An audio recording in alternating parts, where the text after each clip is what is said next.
What does Steve Jobs, Oprah Winfrey, 50 Cent, and Bill Gates all have in common, other than the fact that they could probably buy my ass? Alright, that sounds wrong, but Bill Gates and Oprah Winfrey are definitely on some questionable flight logs, if you know what I mean. What? They're titans in their industry, scandals aside. They have one thing in common, and that's meditation. You're just as much surprised as I am to find that 50 Cent, rapper who got shot in the face 50 times, is more in touch with his spiritual side than I am.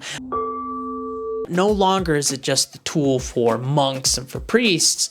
Now it's the tool for the multi-billion-dollar CEO looking for record profits, or the rapper who's trying to calm his mind before he goes up on stage. I don't know what it is, but all of these successful people all seem to share this common theme of meditation being used as a way to clear their mind and better their lives and better their career. And I want to find out what exactly that is. That part. Bill, what? Strange things are afoot at the Circle K. Last 30 days, I've done nothing but meditate, and I kind of want to keep doing it. But before we go into my reasons why, let's listen to Sam Harris and to why he thinks meditation is so important. The meditation I would recommend you do is just pay attention to your experience. Very much in the spirit of scientific hypothesis, which is, if you want to understand better what it's like to be you, it would make sense to pay attention, right? Just pay attention to the breath and just notice. And there's nothing, it's not because there's something magical or profound about the breath. It's a very easy object to notice. You can notice it just as the feeling of, the rising and falling of your abdomen or chest, or the sensation of air passing through the nostrils. And people tend to start out doing this with closed eyes. And you pay attention to that. And the reason why it's a good object is, one, you don't have to presuppose any religious nonsense in order to do it. I don't have to give you a Sanskrit mantra and tell you about its significance, right? It's just the breath. You're just paying attention to that. What you will eventually notice is that that's actually much harder to do than you were expecting, right? So you pay attention to the breath, and you feel the movement and tension and pressure and tingling and whatever you feel. And then the next second, you're thinking about something, and you've completely forgotten the project. You forgot you're in a room trying to meditate. You forgot this is something you even wanted to do. You're just talking to yourself. So then, now back to the breath, right? Now, okay, so you recognize you're thinking, and you think, oh, fuck, I was, I don't know how long I was gone for. Was that 30 seconds? All right, back to the breath.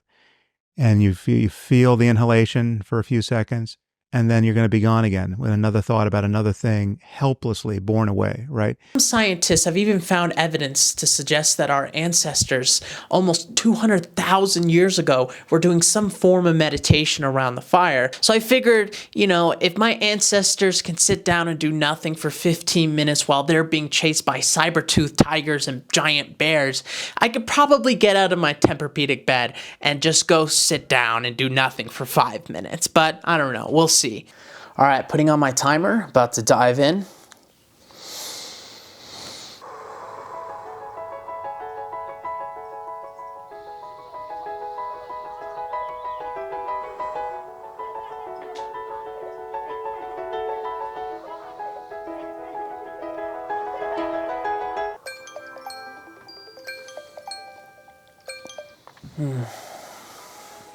Every time I'm finished with these, I always feel kind of lethargic.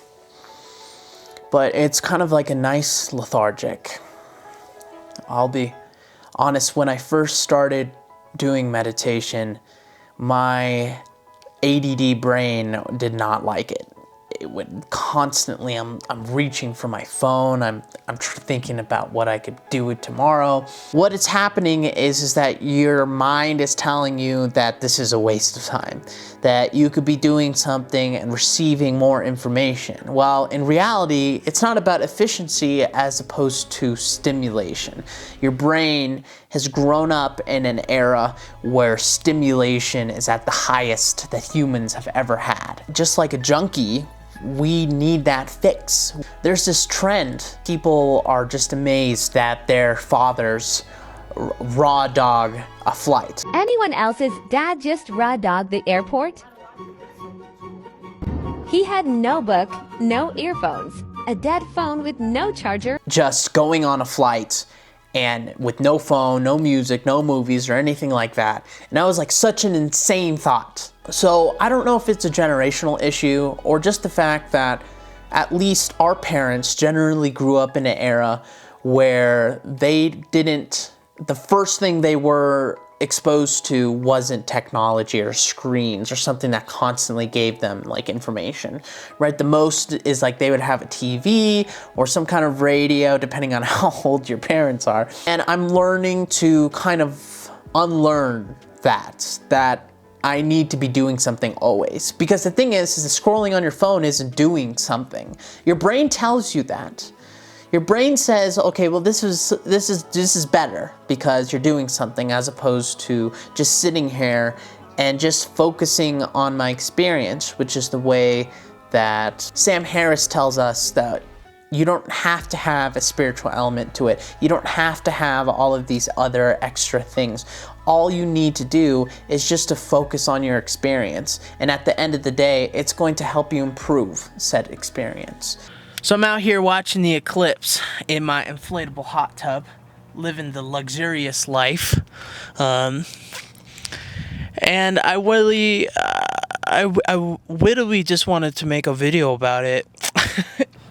But I think I want some time to just sit here and meditate, try to find myself, you know, as they say. So I'm gonna put this away.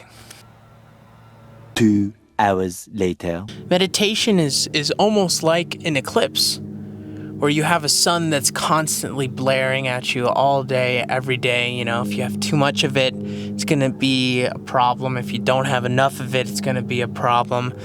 But it's always in your face. And for the first time ever during an eclipse, you have that intense radiation covered. It's almost like you get a break.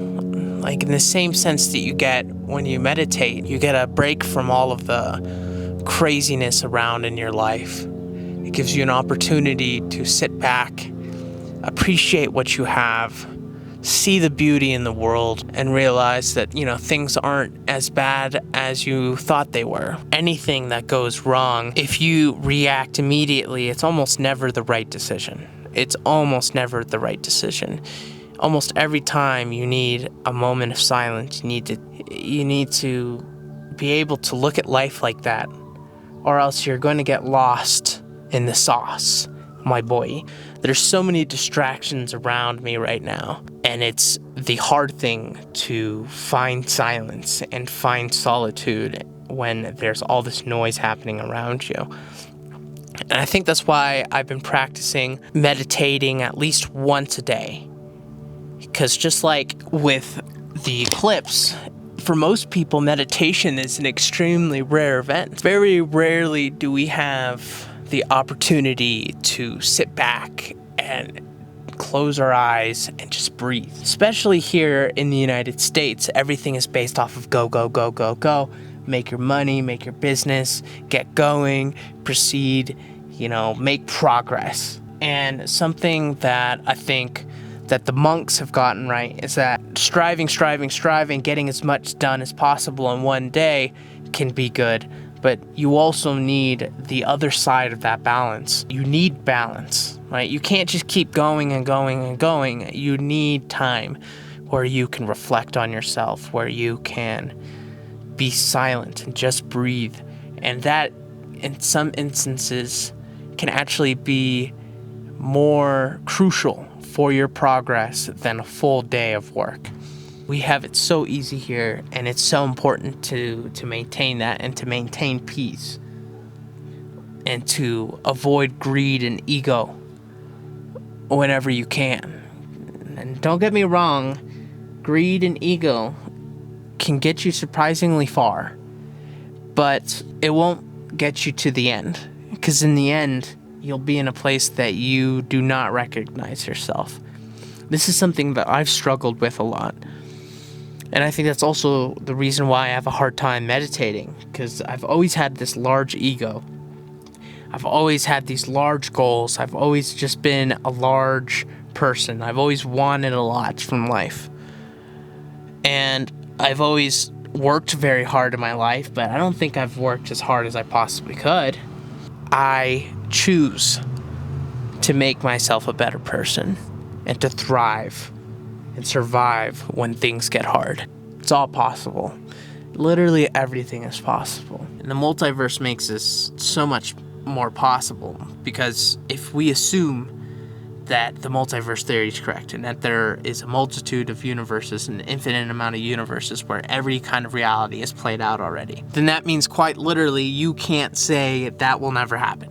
Because if that theory is correct, then it has happened, and you can say it across the board. Every dumb, wild thing, there's a universe where Justin Bieber ends up president, or Africa ends up becoming the powerhouse of the entire world. I'm sure that might happen, and by the time this next eclipse happens, if you can see it being possible, it changes how you attack that problem. It changes how you find a solution, because now it's a possibility. When we sit there and we tell ourselves it's not a possibility, there's no way I'm going to get a promotion. There's no way that I'm going to have kids. There's no way that I'm going to find love. You're essentially letting yourself know that it's not even worth trying. And like I said, just like in White Girl Talk, you're not manifesting it, man. As this eclipse is ending, feeling that my purpose it's out there in the cosmos. It's there. I just have to grab it, and I have to feel around to see how I want to go about that. You have to take the hard road, or else you're never going to learn how to drive through them. You have to do things that are difficult, because that's how our ancestors did it 90% of the time. You don't even have to do it 90% of the time. You could do it 10% of the time, but that's enough just to get you to feel that life is worth living. I'm trying to improve myself, and there's all these books and literature and videos. They all kind of come down to the same conclusion of why. Why, right? Why do you want to be successful? Why do you want to push yourself forward and push your limits? Well, you realize that a lot of people have kind of this very shallow, selfish reason first, and you really have to dig deeper until you realize, right? Because if you ask yourself, like, why do I want this? Well, I want to be successful. Well, why do you want to be successful? Because I want money? Well, why do you want money? Before you know it, you're in front of a shrink talking about all your mommy and daddy issues, and at one time they left you in the Walmart parking lot for 8 hours. Hello, darkness, my old friend. If you don't have the why, then you have no reason to strive for something. And a lot of people have the why, but it's just not strong enough. It's not the true reason why. Let's dumb this down for the common folk. What was Frodo's why? Why did he leave the comfort of the Shire to go run across Middle-earth with a bunch of very stinky, angry men, with the exception of one very majestic man, which I assume smells just like lilacs? The original reason that you think at the very beginning of the books or the movies, you realize, okay, he just wants to get out. He would just want to try something new, But he could try like an IPA or something to try something new. He didn't have to go walk across Middle-earth and face death and wizards and dwarfs. And then by the end of the movie, he's got all this PTSD. He's almost died 3 times. He's been poisoned. Everyone's trying to kill him. He realizes that the real reason why he went on this adventure was because he wanted to help people. He wanted to prevent the suffering of others. And that was the strong, real why that really set him forward. There are 2 ways that you can find this why for yourself. One is through sweat and tears, which is the Frodo way. All right, that's going across, almost dying multiple times, having to run for your life, right? You can learn a lot about yourself by going through traumatic situations. But I think the second reason why is through self-reflection. I struggled at first. Every time that I started meditating, I realized my brain is just going towards my phone. Go pick up your phone. You could be doing emails right now. You could be doing efficient. You could be efficient right now. And meditating is almost kind of like the opposite of efficiency. You would think that sitting down and doing nothing would be the easiest thing to do. It turns out it might be one of the hardest things to do. Studies that have shown that people who meditate on a more regular basis generally do better with their work over a long period of time because they're able to control their emotions, not get angry, and kind of make more educated decisions, which inevitably helps them down in the long run. And I need everything I can get. If you want to improve yourself, you're gonna have to do these uncomfortable things. And this is a theme that I'm gonna keep coming back to. This whole thing is just me doing things that are uncomfortable. And meditating for somebody who's constantly connected to your phone is extremely uncomfortable, ironically. You can do it in the sauna. You can do it while you're taking a shower. Just take 2 minutes of just focusing on your breathing and just pushing everything out of your mind. It's not for everybody, you know? Like the crackheads that are out on my streets every day. I can't imagine meditation would do much for them.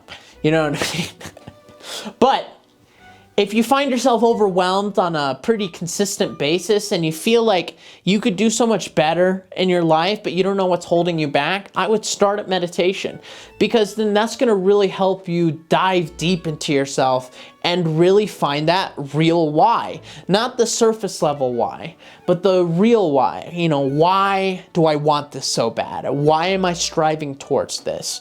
And I don't think you can really do that without some pretty deep self-reflection.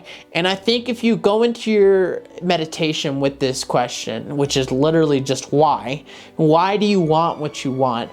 I think you'll find that your answer is a lot different than what you were telling yourselves, because we are the most dishonest to ourselves than any other person around us. And if we can fight that battle and win, we can truly become the best version of ourselves.